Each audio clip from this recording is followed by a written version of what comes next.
Bonjour à tous et bienvenue dans cette nouvelle vidéo. On se retrouve comme d'habitude pour parler films, pour parler séries, pour parler sorties et bien évidemment pour parler plateformes de streaming. Mais ce n'est absolument pas de plateforme de streaming dont on parle aujourd'hui puisqu'on parle d'une sortie cinéma que j'attendais. Honnêtement, je l'attendais parce que c'est un acteur que j'adore, mais j'ai trouvé que le film on n'en parlait pas du tout. Bon, déjà parce qu'il y a une grosse sortie en France la même semaine, donc ce 1er février, un petit peu au niveau de la communication des cinémas français qui sont financeurs de ce film, ça a un petit peu, on va dire, étouffé le reste des sorties et c'est bien dommage d'ailleurs. Aussi parce que j'ai pas l'impression que ce soit un blockbuster qui soit là pour éclater les chiffres, mais vous allez le voir, c'est bien dommage parce que je pense que c'est un film qui mérite qu'on lui laisse sa chance. Je parle bien évidemment du film Le pire voisin au monde, entre parenthèses le pire titre français au monde, mais on va en reparler. On se dit tout après le générique, à tout de suite.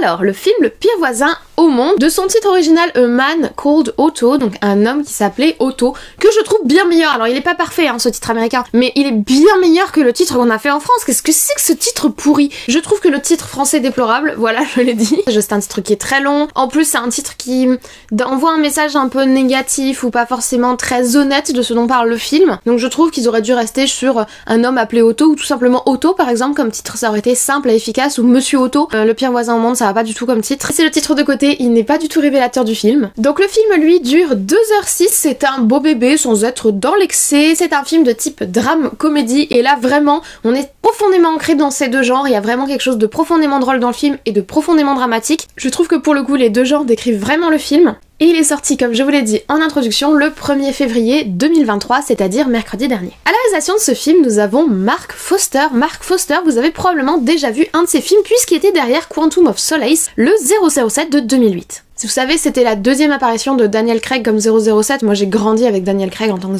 007 au cinéma. Et Quantum of Solace, c'est le premier 007 que j'ai vu au cinéma, donc c'est quand même un bon souvenir. Et j'ai plutôt apprécié le film, même si je préfère Casino Royale. Un an avant, il avait réalisé le film Les Cerfs-Volants de Kaboul, qui était l'adaptation d'un livre à grand succès, et le film avait plutôt plu. Et surtout, en 2017, il a réalisé l'un de mes films de zombies nanardesques favoris, qui est le film World War Z avec Brad Pitt. Le film est loin d'être parfait, mais il a un côté drôle, vraiment comique, avec un aspect un peu cynique dans l'approche de la zombification. Il y a des zombies qui courent, ce qui est toujours un grand plaisir, parce que moi j'aime bien les zombies rapides, et il y a des zombies qui s'amoncellent pour monter sur des trucs, moi j'adore. Et évidemment, il y a une débauche d'effets spéciaux, mais franchement, World War Z, je trouve qu'il a un film à potentiel nardesque très sympathique, c'est un bon petit film de zombies sympa. Bref, c'est un réalisateur sur lequel je m'étais jamais tournée particulièrement, mais j'aime plutôt bien les dernières propositions qu'il nous a faites. Cette fois-ci, il revient avec l'adaptation d'un roman comme pour Les Cerfs-Volants de Kaboul. Ce roman est d'origine suédoise, il est sorti en 2012 et le titre est tout à fait évocateur puisque c'est Vieux, râleur et suicidaire, la vie de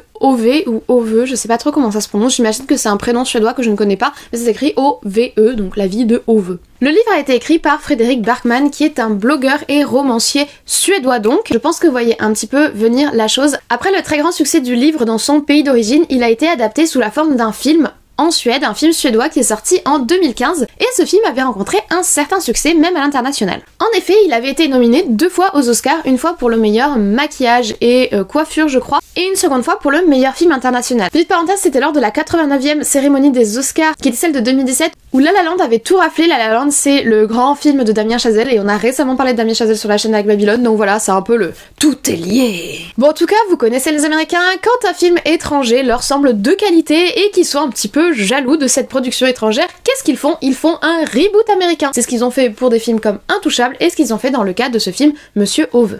Et il ne s'en cache même pas, suffit de voir la ressemblance entre les deux affiches. Sur le principe, j'aime pas trop l'idée de la réadaptation et de la réappropriation d'un film qui a été produit par une autre industrie cinématographique au profit des Américains, mais là j'ai une petite envie de les pardonner quand je vois la tête du casting.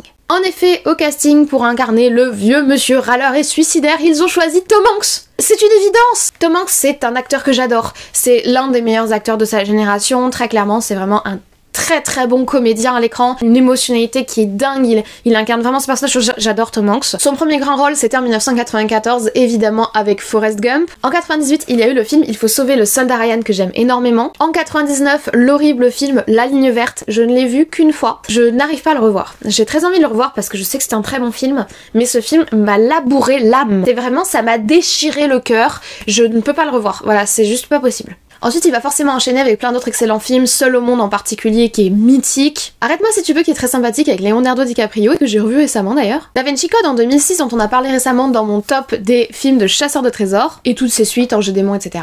En 2013, le sous-côté et très bon Capitaine Phillips dont je vous ai parlé dans ma vidéo qui abordait le film Mayday où on est à peu près sur le même type de personnage mais l'action se déroule pas du tout pareil et Captain Phillips est beaucoup plus dans la subtilité. Et pour finir avec cette incroyable filmographie, je suis bien obligée de revenir sur l'un de mes films préférés de l'année 2022 avec le film Elvis et l'interprétation très intéressante de Tom Hanks dedans où il avait d'ailleurs énormément changé physiquement. Pour continuer sur le casting, on continue avec la famille Hanks puisque à ses côtés, dans ce film, joue son fils. En fait, je pense qu'ils se sont retrouvés face à une difficulté qui est que dans le film, il y a des flashbacks où on doit avoir un Tom Hanks plus jeune. Or, chance pour eux, ils avaient en stock un Tom Hanks plus jeune qui est tout simplement son fils Truman Theodore Hanks.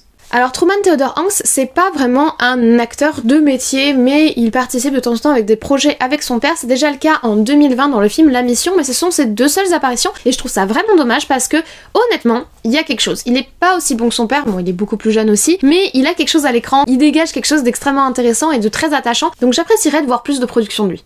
Et je complète le casting avec un autre personnage très important du film qui est incarné par Mariana Trevino, j'espère que je le prononce bien, j'ai pas fait espagnol LV2 et quand il y a un V avec un petit machin, je sais pas comment on est censé dire ça. Donc on va dire Mariana Trevino, désolée madame si j'ai pas bien prononcé. Mariana, c'est une actrice mexicaine qui est issue du théâtre à la base et ensuite qui a bifurqué vers la comédie musicale et finalement le cinéma. Je trouve qu'elle a un parcours super intéressant et elle a une incarnation ultra solaire dans le film, c'est juste époustouflant. À l'international, elle est principalement connue en 2018 pour le film Perfect Stranger qui était un film mexicain qui a réussi à s'importer et à sortir des frontières du pays et aussi pour de très nombreuses apparitions dans différentes comédies musicales. Dernier acteur majeur du film que j'ai failli oublier, c'est Schmaggle, le street cat, le chat des rues, qui est juste magnifique. Il me fait penser à mon ancien chat, ça m'a fait un petit pansement au cœur. Mais voilà, il y a un chat et il est génial. Et en duo avec Tom Hanks, iconique. Alors je vous parle du casting, je vous parle du chat, mais je ne vous ai toujours pas dit ce que nous raconte ce film. Nous suivons donc Otto Andersson, ils ont changé le nom suédois Ove parce que c'était difficilement prononçable pour le public américain et international en Otto. Et c'est donc un vieux râleur suicidaire qui est par ailleurs veuf et qui vient tout juste de prendre sa retraite. Le monsieur est vraiment très peu tolérant, extrêmement perfectionniste, voire carrément monomaniaque. Atteint d'un cynisme absolu, on sent vraiment qu'il y a une acidité dans sa vie et une acidité dans sa personne qu'il renvoie au visage de tous ceux qui l'entourent. Bref, effectivement, sur le profil de base, c'est pas forcément le voisin idéal. Si on aime avoir des voisins et si on aime discuter avec eux, ce qui n'est pas mon cas, donc moi clairement pour moi c'est le voisin idéal. Un mec qui range la rue, qui gère tout et qui vérifie qu'il n'y ait pas des gens chelous qui se gardent dans la rue. Il t'adresse pas la parole, moi j'adore, mais bon, chacun son délire. Mais au-delà de ça, comme je vous l'ai dit, Otto, lui, il vient de prendre sa retraite, et comme toutes les personnes qui viennent de prendre sa retraite, la question c'est que faire du temps que je vais avoir maintenant, de tout ce temps libre que je vais avoir maintenant que j'ai fini de travailler. Or, Otto, il sait exactement ce qu'il souhaite faire du temps de vie qui lui reste, mais malheureusement pour lui, tous ses voisins, et particulièrement les tout nouveaux voisins qui viennent d'emménager en face, vont juste passer leur temps à bouleverser les plans qui s'étaient prévus. On va donc suivre les aventures d'un vieil homme extrêmement grincheux et cynique qui fait un peu penser au vieux Scrooge, qui se débat avec son voisinage un peu envahissant, tout en découvrant petit à petit la vie qu'il a pu mener avant de devenir le vieil homme râleur qu'il est aujourd'hui. À ce point de la vidéo, c'est normalement le moment, vous en avez l'habitude, où on va décortiquer le film point par point, où je vais revenir avec vous sur la direction artistique, sur la photographie, sur les lumières, sur la bande son, etc. Mais je ne crois pas que ce soit une approche qui fasse honneur et qui vous permette réellement de correctement découvrir ce film. Donc j'ai choisi de ne pas vous parler de tout ça. Je ne vous parlerai donc pas du cadrage sobre et de la lumière élégant tout en étant simplement utilitaire du film, de l'absence d'esthétique particulière pour mettre en avant réellement l'humanité du personnage de Tom Hanks. Je ne vous parlerai pas des musiques d'accompagnement qui sont peu pertinentes, à part dans les moments de flashback, et je vous parlerai pas non plus des silences qui, eux, sont toujours très lourds de sens. Les silences étant associés à certains moments de l'action qui, disons, ne seront pas les plus faciles. Je ne vous parlerai pas non plus du fait que, exceptionnellement, je trouve que les flashbacks sont parfaitement intégrés à l'histoire, alors que moi, je déteste habituellement le concept de flashback qui casse l'action, qui casse le rythme. Là, c'est parfaitement intégré, avec en plus une façon de les filmer où on va avoir des petits tricks de montage où les silhouettes ne sont pas celles celle que l'on attend d'une certaine manière, pour en fait nous montrer que ces flashbacks sont en fait des souvenirs et que effectivement dans notre mémoire, dans nos souvenirs, certaines personnes ne vieillissent pas, alors même que d'autres vont avoir plutôt la perception qu'elles ont aujourd'hui, et j'ai trouvé ça super intéressant. Je ne vous parlerai absolument pas de l'acting absolument phénoménal de Tom Hanks parce que je l'adore et vous le savez, et puis ça sert à rien d'épiloguer, on sait qu'il est excellent et quand on va voir un film de lui, on sait que ça va être très bon. Et du coup, je vous parlerai pas du fait que le film repose intégralement sur lui, soyons honnêtes, c'est le personnage principal, personnage éponyme, même si c'est pas son nom qui est sur la couverture de titre parce que le titre est pas bon, et c'est le personnage qui est totalement porteur, mais je ne vous parlerai pas non plus du fait que Mariana Treviño arrive à concurrencer à l'écran Tom Hanks, ce qui est pourtant plutôt difficile. Bon, je vais pas vous parler du fait que la salle entière a éclaté de rire et que l'humour est juste excellent, cynique, acide, plein d'une certaine mélancolie mais aussi plein d'une certaine humanité. Moi j'adore la répartie, j'adore la punchline, et puis là c'est une répartie inépuisable celle du monsieur Otto. Tom Hanks en plus, il accompagne tout ça de ses petits mouvements de sourcils qui sont juste parfaits. Bref, ça je vous en parlerai pas non plus. Bon, par contre je vous ai parlé du chat, donc ça je l'ai fait, il est iconique, voilà, des duos entre Tom Hanks et des chats, c'est littéralement ce dont quoi sont faits les rêves, je crois.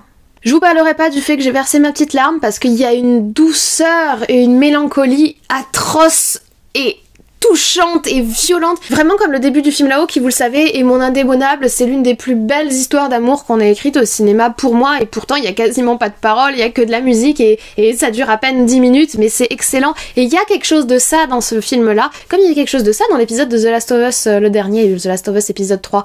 Je sais pas ce qu'ils ont en ce moment à vouloir me tirer les larmes, c'est assez terrible. Je vous parlerai pas non plus de la façon totalement impromptue dont est traitée la mort. J'ai trouvé ça très intéressant puisque souvent la mort, voilà, c'est assez difficile, c'est un thème qui peut être assez difficile à aborder au cinéma, c'est un thème qui peut être assez difficile, et là c'est abordé avec une certaine décomplexion, j'ai trouvé ça tout à fait à propos. Et je vous parlerai pas non plus de l'importance de la nourriture parce qu'on sait tous à quel point la nourriture c'est important pour créer des liens humains et de la chaleur humaine.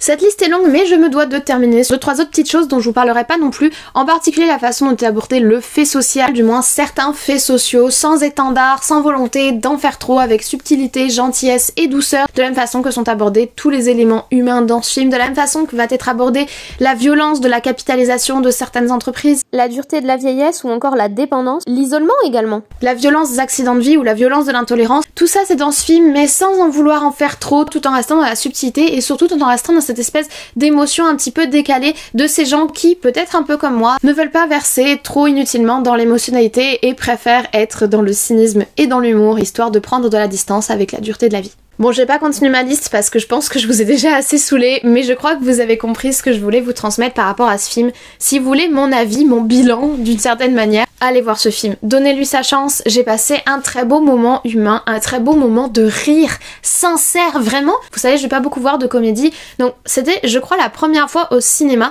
que j'entendais toute une salle qui était pleine. Ils l'ont mis dans une petite salle ce film et elle était pleine à craquer. Toute la salle a ri de bon cœur, a ri à gorge déployée. Il y avait une dame à côté de moi qui avait un rire un petit peu... Vous savez, ces gens qui ont des rires très identifiables, dirons-nous. Et c'était un beau moment. Je pense que toute la salle a aussi pleuré et été touchée à d'autres moments. Ce film est plein d'émotions, il est très humain. Tom Hanks est magistral, Tom Hanks est toujours magistral, mais là il y a comme une sorte de supplément d'âme. Ce côté cynique, ce côté désabusé, ce côté un petit peu torturé et en souffrance qu'il arrive à transmettre tout en étant dans la retenue, c'est très très juste et c'est très très vrai et c'est très très humain. Et il y a une sorte de puissance de la sincérité dans ce film, presque une naïveté sincère qui m'a profondément touchée et à côté de laquelle je ne veux pas qu'on passe. Je ne veux pas que ce film soit relégué en salle 10, comme il était quand je suis allée le voir. Ça m'a fait de la peine de savoir qu'un aussi bon film, aussi touchant, aussi humain, certes qui n'est pas un blockbuster, mais qui est un film qui mérite d'être vu parce qu'il est empreint de sincérité et empreint de douceur et de beauté, soit relégué en salle 10. Je veux qu'il soit en salle 1.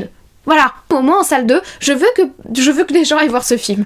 Puis je pense que très sincèrement, le monde dans l'état dans lequel il est aujourd'hui, ou du moins la société actuelle dans l'état, dirons-nous, dans laquelle elle est aujourd'hui, je pense qu'elle a besoin de ce genre de film, presque profondément triste, qui aborde certains thèmes sans déroute, en les regardant droit dans les yeux, tout en détendant l'atmosphère avec 2-3 petites blagues, mais qui est un film qui est prêt à poser ses positions. Donc certes, ce film était un reboot d'un film suédois, et je pense que je regarderai le film suédois parce que j'ai beaucoup apprécié cette version américaine. Vu que ce film-là repose énormément sur le personnage de Tom Hanks, je sais pas si je retrouverai la même saveur, la même chaleur, la même tristesse et la même douceur sans Tom Hanks. Je lui donnerai sa chance évidemment, mais même si c'est pas dans mon habitude de soutenir des reboots à l'américaine, vraiment je vous encourage à aller voir ce film. C'était beau, c'était bien, c'était maîtrisé, c'était pas exceptionnel au sens artistique du terme, mais qu'est-ce qu'on s'en fout. J'ai dit une injure, désolée, qu'est-ce qu'on s'en fiche.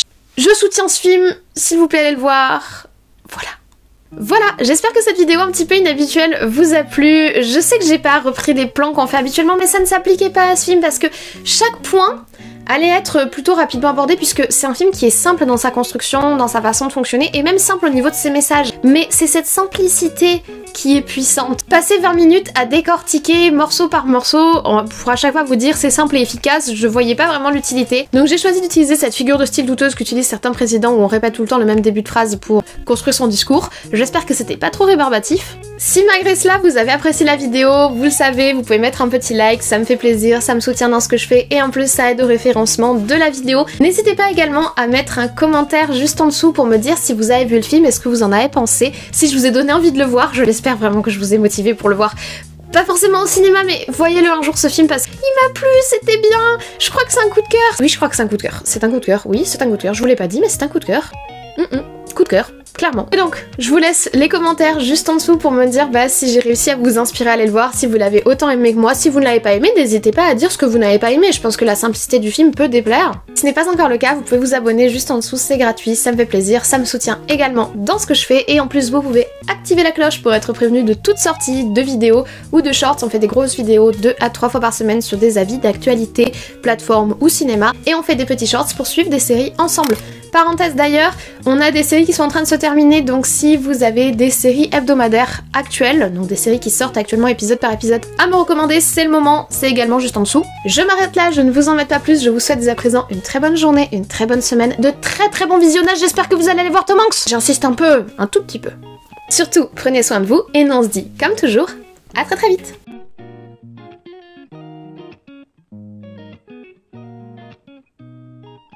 Bonjour, bon, nouvelle tradition comme vous le savez, il est 8h10, je filme quasiment toutes mes vidéos vers 8h, 8h10. Je filme cette petite vidéo en espérant qu'elle soit montée pour cet après-midi, on ne se met pas de pression, en plus je suis très contente de ce dont on parle aujourd'hui, et je vais proposer quelque chose d'un peu différent, enfin vous l'avez vu, donc puisqu'on est en pause générique, mais j'espère que c'était pas trop bizarre ou trop bâclé, mais en réfléchissant sur la façon dont parler de ce film, je trouvais pas de biais dans la méthode habituelle, dans le plan qu'on applique habituellement, je trouvais pas de truc qui me convenait. Parce que c'est pas ce genre de film, je sais pas comment dire ça. Voilà, j'espère que c'était tout de même divertissant et intéressant et peut-être intriguant dans le but de vous pousser à voir le film.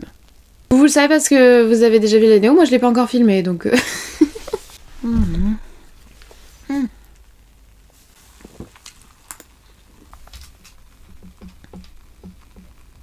Alors, le film, Bon, chacun son voisin parfait, hein. Moi personnellement, s'il m'amène pas des cookies, ça me dérange pas. Hein. Alors il n'a eu aucun de ces deux prix, mais vous connaissez les Américains, quand un produit international leur plaît, ils ont tendance à faire des reboots, mais avec leurs acteurs à eux. En 98, il y a eu le film Il faut sauver le rat, iconique, ça va faire des mèmes de qualité. Et moi j'adore la punchline, j'adore qu'on soit dans le clash. J'ai peut-être un peu trop insisté. Très bon moment, et je veux que d'autres gens aient passé un très bon moment. C'est pas demander la lune quand même. Ça m'a très beaucoup énervé que ce film soit en salle 10. 10. C'est une toute petite salle. Du coup, elle était ultra pleine et on avait ultra chaud. Parce que, y a plein de gens qui veulent voir ce film et je trouve ça très bien. Mais ils relèguent Tom Hanks en salle 10 pour mettre Astérix, je sais pas quoi, en salle 1. Ça n'est pas possible. Messieurs, dames, je ne suis pas d'accord. Non, ça ne va pas. Mettez-moi au moins en salle 5. Au moins en salle 5. Franchement, salle 6. Je sais que j'insiste sur ces histoires de salles, mais en vrai, la façon dont est positionné un film dans les salles des grands cinémas, donc moi je vais dans un grand Pathé Gaumont, ça en dit long sur ce que la franchise qui diffuse le film pense de son potentiel succès ou a envie de le mettre en avant ou pas, puisque certains films vont rencontrer du succès malgré le fait qu'ils soient en petite salle, et d'ailleurs, généralement, ils restent plus longtemps à l'affiche. J'ai déjà vu des films upgradés de salles, mais ça en dit long sur ce que la franchise veut mettre en avant en ce moment. Y'a pas que ce film devrait être moins en avant que Astérix. Alors je sais qu'ils veulent faire cocorico franco-français, mais ça me dérange pas pour des bons films. La semaine prochaine, je vais aller voir La Tour. J'ai vu que c'est déjà une galère absolue pour voir le film, alors que c'est un film français, donc vous allez pas me faire croire qu'ils mettent en avant Astérix parce que c'est un film français. Il y a quelque chose de plus, parce qu'il y a plein de films français qui sont extrêmement difficiles à voir dans les salles françaises. Donc, voilà. Non mais, j'en dis pas plus, je n'en pense pas moins. Café. C'est une post-générique du n'importe quoi aujourd'hui, dis donc. Oh, il est déjà 9h10. Je me finis mon café, je vais faire du montage. Cette vidéo, elle est censée être pour cet après-midi, je vous signale. Donc, speedy. J'ai beaucoup trop d'énergie aujourd'hui, non? Merci d'avoir regardé ces scènes post-génériques. Ciao!